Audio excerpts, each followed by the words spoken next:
de la lluvia y los antepasados, culto particular que ha planteado el arqueólogo Sergio Gómez en estas jornadas y con lo que se buscaba asegurar la reproducción y bienestar de los habitantes de la ciudad de los dioses.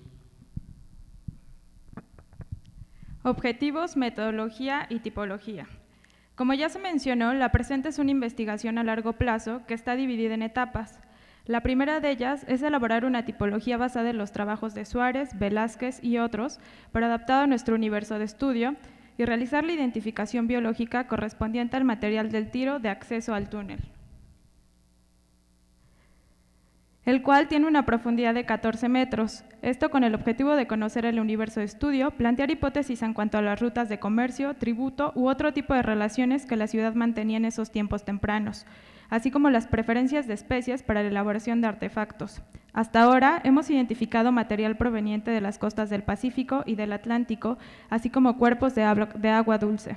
Las familias identificadas entre los bivalvos son Spondilidae, Pteridae, Camidae, Unionidae, y entre los gasterópodos, Olividae, Conidae, Casidae y Fasciolaridae.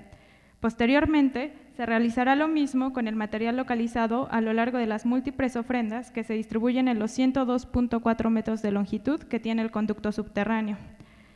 Hasta el momento se han contabilizado 23.603 piezas, de las cuales 21.756 corresponden a material no trabajado y 1.847 a material trabajado, cuya identificación biológica está en proceso.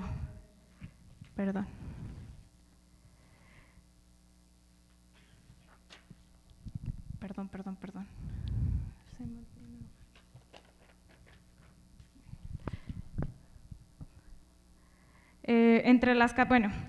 El primero se clasifica viendo si pertenecen a las clases gastrópodo bivalvia, mientras que el segundo se ordena de acuerdo a las características morfofuncionales de las piezas. Para esto tomamos en cuenta la función genérica y determinamos el uso, el cual en todas las piezas se considerará como utilitario ritual u ornamental ritual, por el contexto en el que fueron localizadas, y la función específica, que nos permite elaborar categorías como cuentas, pendientes, incrustaciones e instrumentos musicales, que como ya se expuso, comprenden más de 327 trompetas caracol a lo largo del túnel, hallazgo único en todas las exploraciones de la ciudad. Posteriormente, considerando particularidades de las piezas como familia biológica, forma geométrica, número de perforaciones, acabado de superficie y decorado, creamos familias, subfamilias, tipos, subtipos, grupos, subgrupos y variedades. En una segunda etapa se pretende realizar el análisis tecnológico de las piezas para poder reconstruir la cadena productiva e identificar técnicas de trabajo y tiempos de producción, entre otras cosas. La tercera y última etapa pretende analizar la distribución específica del material dentro del túnel, así como la relación contextual que guarda con otros materiales, lo cual nos ayudará, junto con el continuo desarrollo teórico planteado en la primera parte de la ponencia, a contribuir en el esclarecimiento del significado simbólico que los antiguos pobladores de la urbe le dieron tanto al material malacológico como al túnel bajo el templo de la serpiente emplumada. Gracias.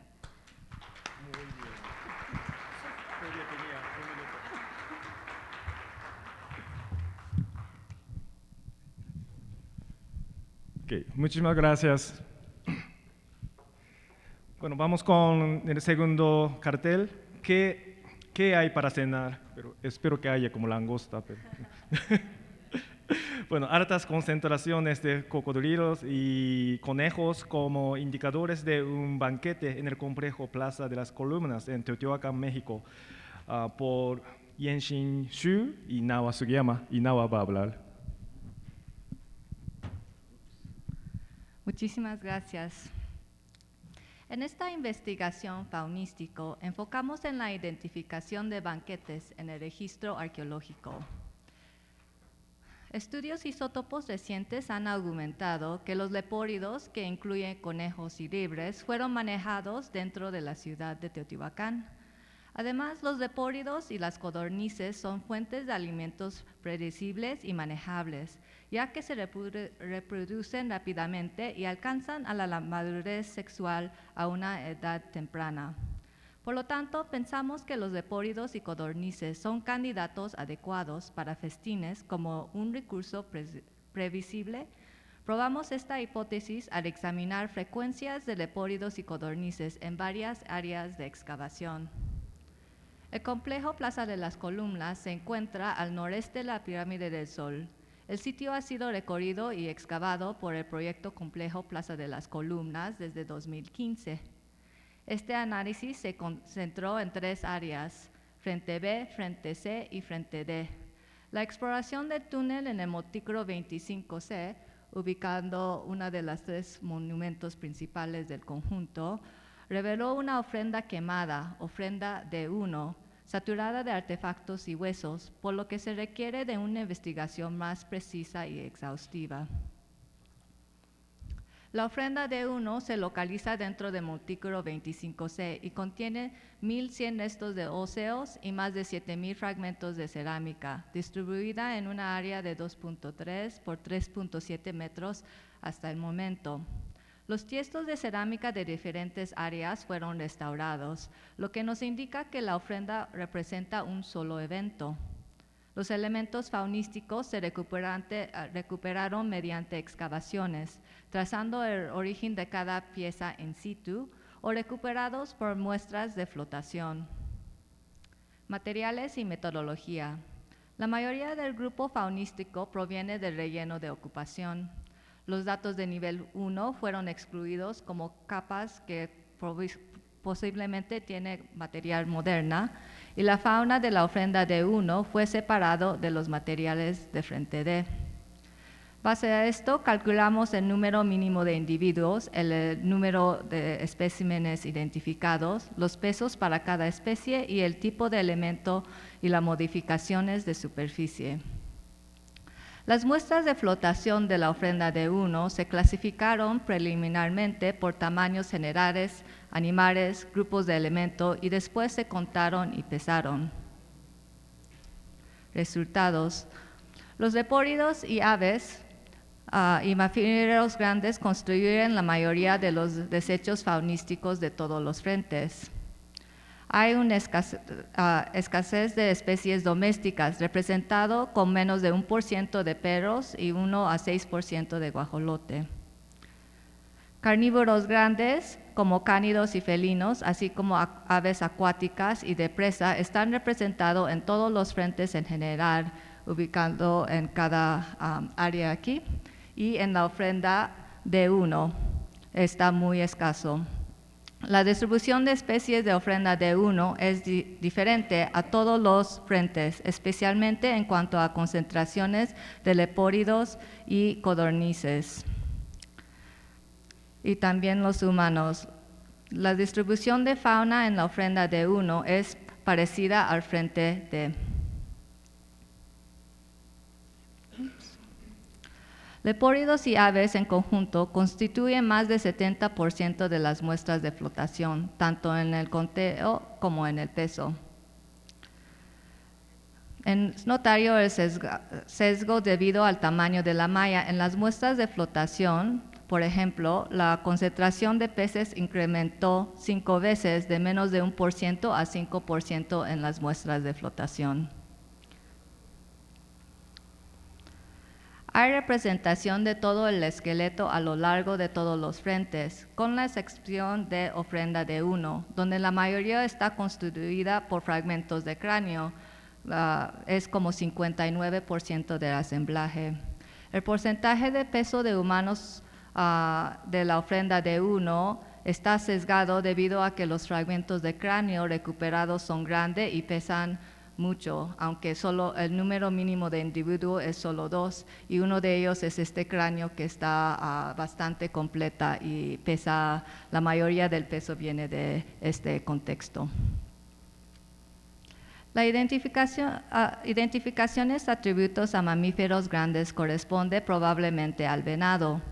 Los huesos largos que portan carne fueron los elementos más abundantes entre los mamíferos grandes, siendo 60% del asemblaje. Hay más venados maduros, 85%, que venados jóvenes o subadultos. Evidencia de quema y descarnecimiento, como vemos en estas flechas amarillas, son también presentes.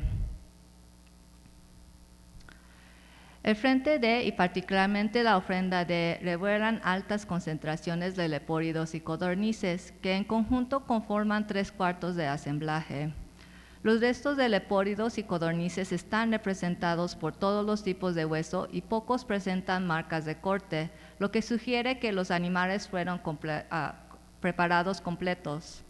A pesar de que los pesos de lepóridos y codornices en la ofrenda de uno son conservadores, los conteos de número mínimo de individuos indican que proveyeron una gran parte de la proteína animal en esta banquete de gran escala.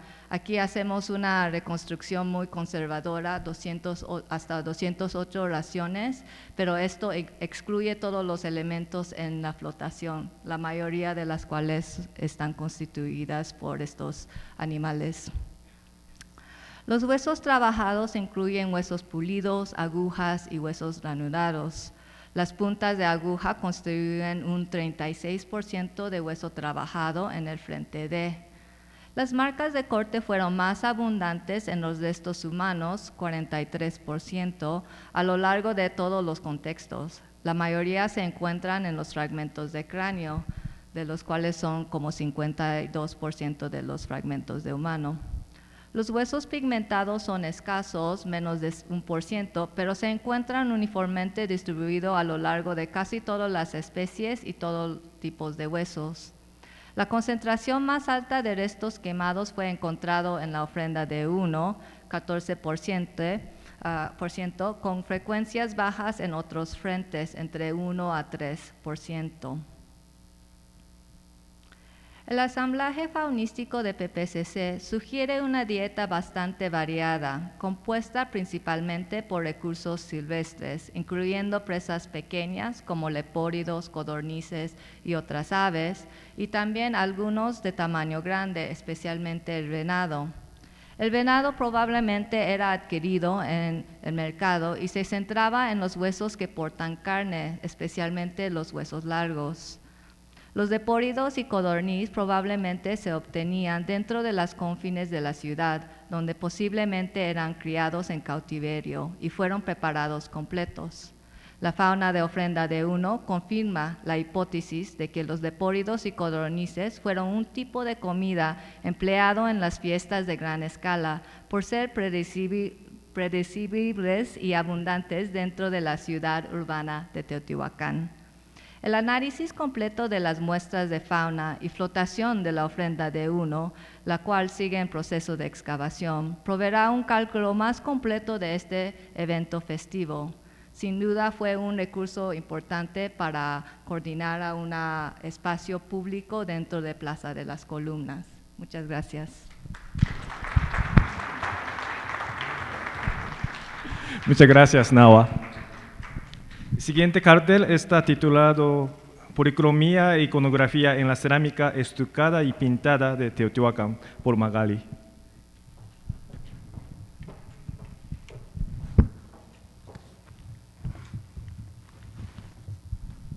Buenas tardes, yo les voy a presentar un trabajo colectivo encabezado por el doctor José Luis Rubalcaba-Sil y la doctora Laura Filloy, en el que tengo la oportunidad de participar, y se titula Policromía e iconografía en la cerámica estucada y pintada de Teotihuacán. Esta investigación consistió en el análisis de 23 piezas que pertenecen tanto a la bodega como a la sala del Museo Nacional de Antropología e Historia. Estos materiales se caracterizan por tener una decoración que consiste en la colocación de una capa base, generalmente fue de estuco, sobre la cual se aplicaron distintos pigmentos para obtener un diseño policromado. De estos materiales pertenecen o provienen de algunas excavaciones arqueológicas realizadas tanto en Teticla, Zacuala, Teopancasco, las proximidades del río San Juan y en la sección 2 del periférico que rodea la zona arqueológica, así como 2 piezas cerámicas que provienen de Chiconauhtla que fueron excavados por Josh Bailan. También contamos con algunas piezas cerámicas que fueron donadas, razón por la cual desconocemos el contexto arqueológico de procedencia. En cuanto al fechamiento de nuestros materiales, la mayoría han sido fechados para la fase Clamimilolpa tardío, Xoralpan temprano y Xoralpan tardío. Ahí podemos observar el mapa de distribución de los materiales. Y la metodología que se aplicó para el análisis de estos materiales consistió en 2 etapas. La primera etapa fue unos análisis formales en los que se realizó una investigación en los archivos técnicos del INAH y del propio museo para obtener información de estos contextos arqueológicos de los cuales procedían nuestros materiales. Un siguiente paso fue realizar un análisis de las características formales de nuestros materiales. Después se procedió a realizar un registro de los programas de representación de nuestros materiales para a partir de ello poder realizar un estudio iconográfico de estos motivos. En nuestros materiales tenemos representaciones de elementos geométricos, animales, plantas, también tenemos algunos antropomorfos como sacrificadores y la representación de algunos dioses. Sobre todo destaca la representación del dios pájaro mariposa en este tipo de materiales. La segunda etapa consistió en los análisis arqueométricos que están caracterizados por ser análisis no invasivos y no destructivos y que se pudieron trasladar todo el equipo al propio museo para que no se movieran los materiales y no se tomó ninguna muestra durante el proceso de análisis. Estos análisis se comprenden por las técnicas de imagen en los cuales utilizamos fotografía realizada con microscopio digital, fotografía a distintas longitudes de onda, como son la fotografía con luz visible, luz ultravioleta, luz infrarroja, y con esto se procesó para realizar y obtener la imagen infrarroja de falso color. La segunda etapa consistió en los análisis espectroscópicos, en los cuales se utilizó la espectroscopía Raman, la fluorescencia infrarroja de falso, la fluorescencia y la difracción de rayos X. Con esta información, algunos resultados que hemos obtenido es que mediante la fotografía de microscopio pudimos identificar en algunas piezas cerámicas los dibujos preparatorios o dibujos previos de los diseños. En esta imagen tenemos líneas incisas sobre la cerámica que se realizaron después de la cocción, pero también tenemos líneas negras en los cuales se aplicó previo a la aplicación de los pigmentos, y en otras tantas ocasiones se aplicó después de esta línea de delimitación, se aplicó después de la aplicación de los colores. Eso se nota por la superposición de los colores. También pudimos observar la superposición de capas en algunas piezas. En este ejemplo tenemos una superposición de una capa de hematita sobre una capa de cinabrio. Con la fotografía con luz ultravioleta pudimos identificar las zonas originalmente prehispánicas de las zonas restauradas para poder saber y tener la certeza de que la información que estamos obteniendo es perteneciente a la producción hecha por los artesanos teotihuacanos.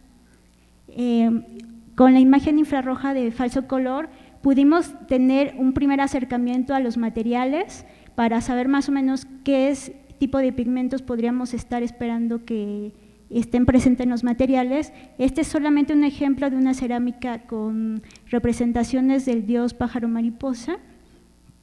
Toda esta información se contrastó en la siguiente etapa espectroscópica, donde pudimos reafirmar esta primera aproximación, o en su caso, saber que la primera lectura en algunas ocasiones no era confirmada.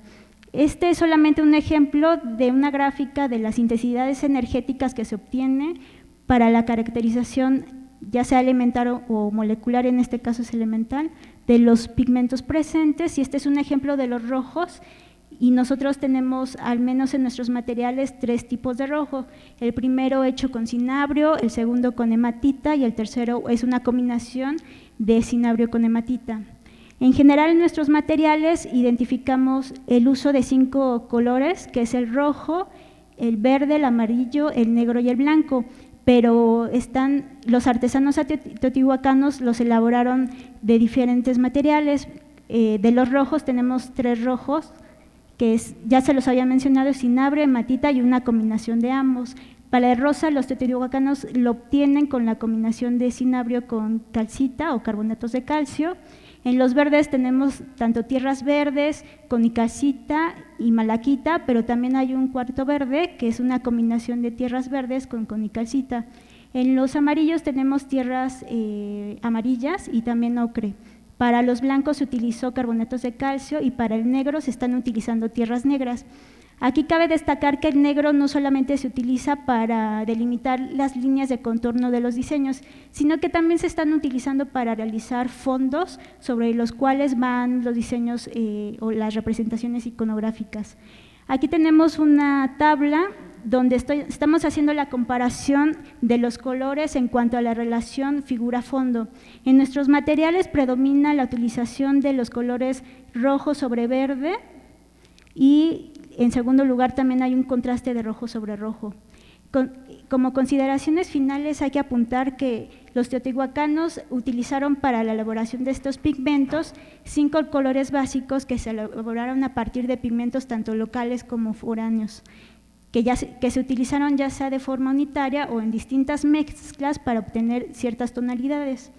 Debido a que este fue un estudio derivado del estudio de un acervo de un museo, es importante destacar que hace falta comparar esta información con otro tipo de análisis de estas nuevas piezas que están saliendo en nuevas excavaciones y que se cuenta con el lugar de referencia para poder contrastar esta información nueva con la que nosotros tenemos para poder identificar si hay un uso diferencial entre los pigmentos de ciertas zonas con estos nuevos hallazgos. Y eso sería todo.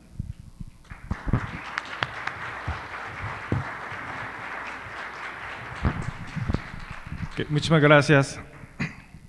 Siguiente cartel está titulado La cerámica oaxaqueña de Tlaylotlacán, Teotihuacán, avances en su estudio e identificación, por Elsa Díaz Ávila y Verónica Ortega Cabrera y Miguel Ángel Vargas López.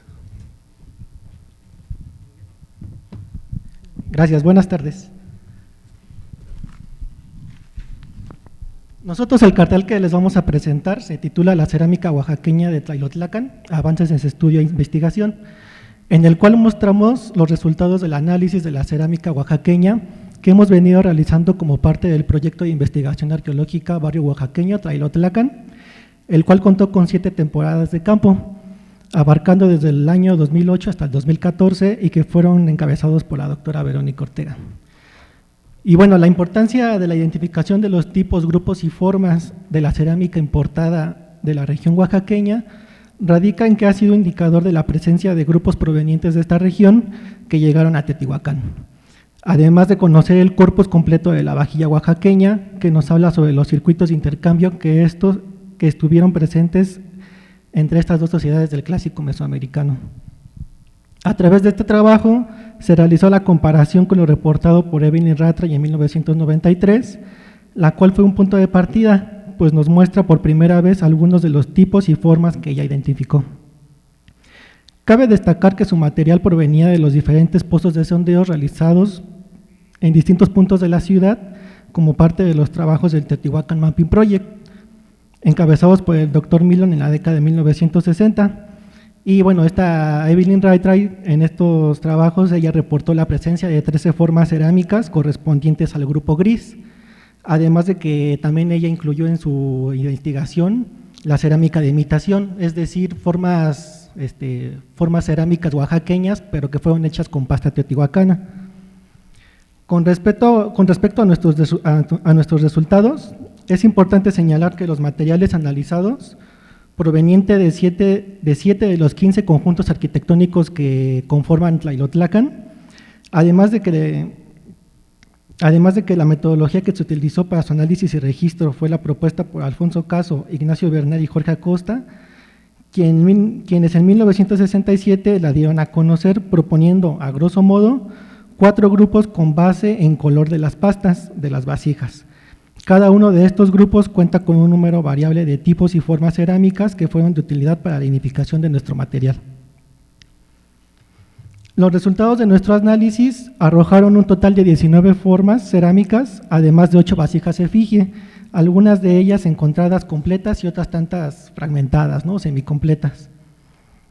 También identificamos los cuatro grupos que propone Caso Bernal y Acosta, y bueno, lo cual es un complemento, pues la doctora Ratra y hasta ese momento solo había reportado un solo grupo correspondiente a la cerámica de color gris, que también se llama gris fin, etcétera, ¿no?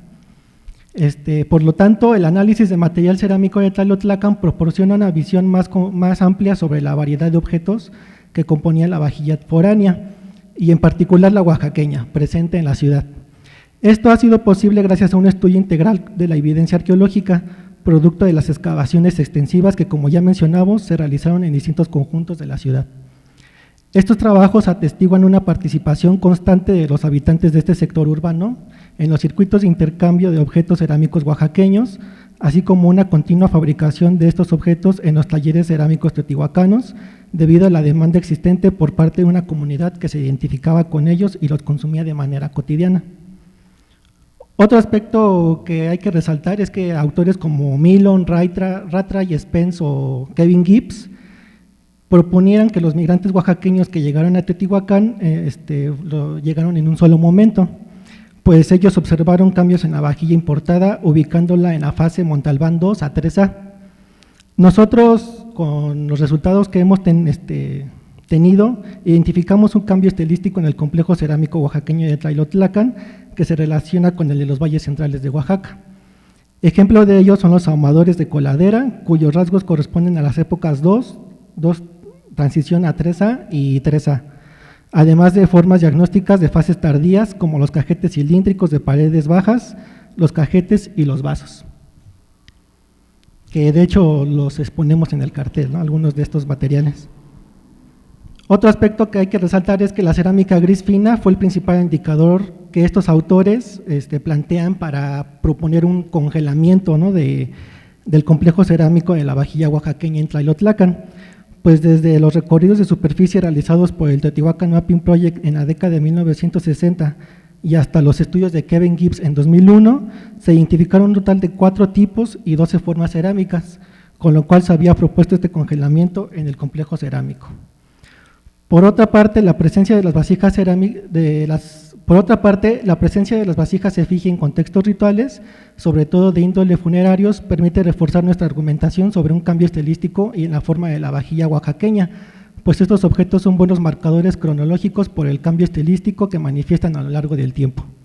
Por lo cual, el análisis de los materiales cerámicos de Tlailotlacan también contempló un estudio iconográfico de estos objetos, además de su contexto arqueológico.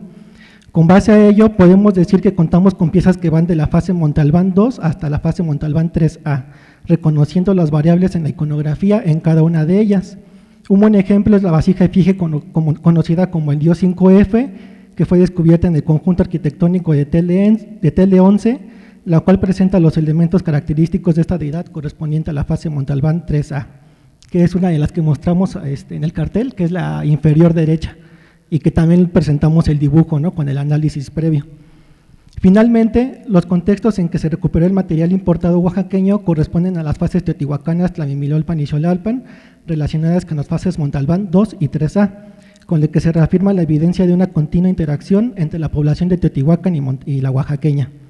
Los resultados de nuestro análisis motivan a hacer comparaciones y discusiones con otros sectores de la ciudad, lo cual permitiría observar el comportamiento de la cerámica importada oaxaqueña en otros sectores de la ciudad que estén bajo investigación arqueológica, además de otros sitios del clásico del altiplano central mexicano que tienen evidencias de un asentamiento oaxaqueño, como es el caso de Chingú, El Tesoro o Acoculco.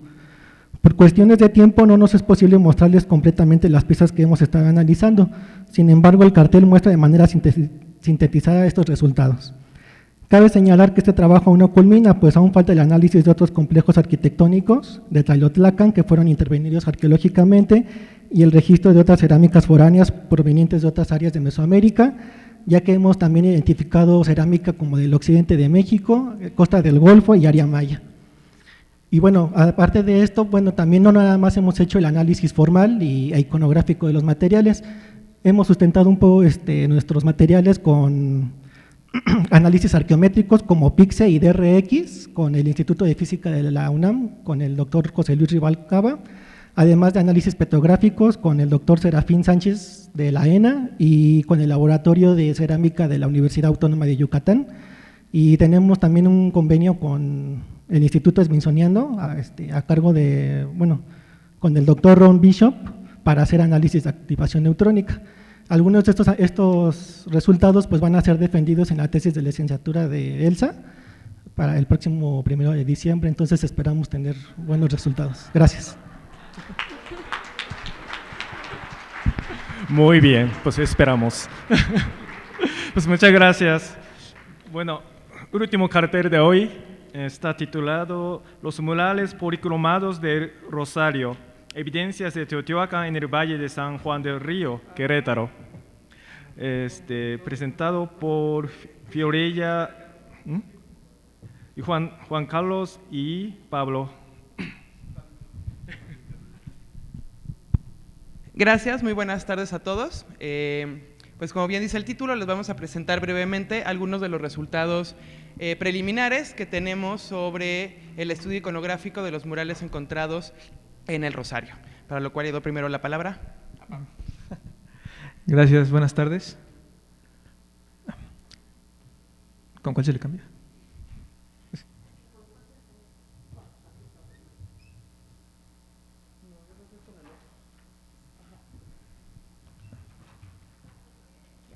Ya. Bueno, el sitio se encuentra ubicado a 8 kilómetros de la cabecera municipal de San Juan del Río, en el estado de Querétaro. Se encuentra en una loma de baja pendiente y se conforma de una estructura principal delimitada por varias plazas al norte, este, sur. ¿Sí? Y es importante mencionar que tiene 4 etapas constructivas el basamento principal, de las cuales 3 están asociadas directamente con Teotihuacán y la última con grupos del epiclásico en el Bajío. Aquí tenemos la primera etapa constructiva del sitio, que tiene un pórtico abierto, en el cual tenemos un guardapolvo y un tablero. En esta parte de aquí es donde se ubican los murales del Rosario.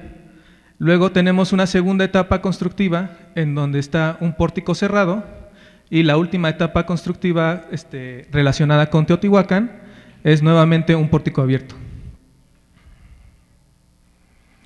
Bien. La primera etapa constructiva, como les mencioné, está relacionada con grupos teotihuacanos y tenemos este pórtico abierto que presenta murales de estilo teotihuacano y están dispuestos a manera de espejo, ubicados por ejemplo en la parte norte, noreste, sureste y sur. Aquí únicamente en el muro norte sobrevivió un fragmento del tablero en el cual se observan los pies de un personaje y tomamos como referente esta imagen más o menos para darnos una idea de cómo pudo haber sido el muro norte en el Rosario. Aquí tenemos los pies del personaje nuevamente. Ahora, esta imagen es el muro norte nuevamente y la tomamos como referente porque es el que se encuentra más completo y a pesar de que hay algunos elementos que no están aquí del todo presentes como esta parte, sí los tenemos en otras partes del mural y consideramos que están asociados al dios de la tormenta o Tlaloc y hay varios elementos que en la siguiente imagen aquí los dibujamos con distintos colores para que pueda ser más descriptivo. Entonces tenemos una antorcha, la vírgula de la palabra asociada con un corazón, aquí en el penacho tenemos también corazones cortados, los cuchillos, un escudo y los elementos del dios de la tormenta que están aquí. Bueno, gracias, Pablito. Este estudio, como bien decía, lo hemos realizado con unos compañeros de la Universidad de Copenhague, que son los que se han encargado principalmente de hacer la interpretación iconográfica. Como bien decía Pablo hace un momento, los elementos que más han tomado en cuenta ellos son precisamente estos, ¿no? La antorcha, el trisquele, la vírgula de la palabra asociada a corazones sangrantes, los elementos de Tlaloc y los corazones, y los cuchillos curvos, perdón, ¿no? Entonces, bueno, lo que ellos plantean es que este tipo de elementos, ¿no? Tanto la antorcha, que se presenta en los cuatro paneles, como los corazones sangrantes y los cuchillos, en realidad lo que están representando, la forma en la que ellos interpretan este tipo de escena, a lo que se está refiriendo es específicamente a un ritual muy particular que se lleva a cabo en Teotihuacán, que se le llama la toma de posesión. ¿Qué quiere decir eso? Que es como esta idea que manejan, que son estos grupos que llegan desde Teotihuacán y al asentarse en esta nueva región o en un territorio nuevo, hacen este ritual precisamente con la intención de decir, este territorio ahora le pertenece a la gran urbe, ¿no? Y también, bueno, y esto lo refuerzan, digamos, con… ¡Ay! Algo pasó ahí. Esto lo refuerzan con la idea de justamente la vírgula de la palabra asociada a los corazones sangrantes, porque en los 4 paneles se presenta de la misma manera. Ellos lo que interpretan es justo como este mensaje, un mensaje como de guerra o un mensaje bélico, que de hecho aquí los pueden ver, ¿no? O sea, aquí está la vírgula de la palabra, o sea, en el original, pues, la vírgula de la palabra, y no sé si alcanzan a ver aquí justo el corazón sangrante, los cuchillos curvos, y estas son las distintas representaciones de las antorchas que tenemos en los murales del Rosario. Entonces, bueno, tomando en cuenta digamos, el análisis particular de los murales del Rosario, toda esta interpretación a partir del análisis de los diferentes elementos iconográficos, lo que ellos proponen, bueno, no ellos, todos proponemos, es que el edificio principal y sus murales, con todos estos elementos de los que hablábamos, están, digamos, reforzando, ¿no?, esa idea que hemos visto en otros sitios, como por ejemplo en Sinteopa en Morelos, en Caminalhuyú, en los Altos de Guatemala, en Copán en Honduras, en Guerrero, Veracruz, Oaxaca, y aquí Iván no me dejará mentir, porque él estudió esta estela, que son diferentes estelas que nos hablan, o diferentes elementos en diferentes partes de Mesoamérica, donde se han visto estos elementos reflejados, y lo que estamos proponiendo es que justo estos elementos que se repiten, no solo en el Rosario, sino en diferentes sitios a lo ancho y largo de Mesoamérica, hablan de una, como le hemos denominado, una entrada de los grupos teotihuacanos que se da precisamente cerca del 350 después de Cristo, que digamos que es cuando empieza la época de auge de Teotihuacán. En ese sentido, lo que nosotros creemos precisamente de los murales y de todas estas manifestaciones que hemos visto en algún otro lugar, es justo que en esa época lo que está haciendo Teotihuacán, además de expandirse como un buen, pues digamos, un estado que buscaba controlar diferentes rutas, ¿no?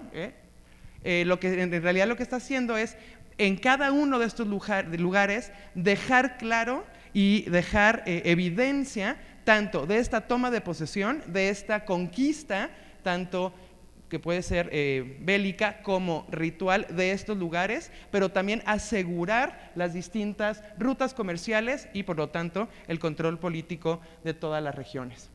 Entonces, bueno, en resumen, dado que tenemos muy poquito tiempo, lo que nosotros creemos que sucedió con los murales del Rosario es que sirvió para 2 cosas distintas, ¿no? Por un lado, porque además, como bien dijo Pablo hace un momento, estos murales estaban plasmados en la estructura principal en un pórtico abierto, es decir, que existía la clara intención de que toda la población que estaba por ahí los viera, ¿no?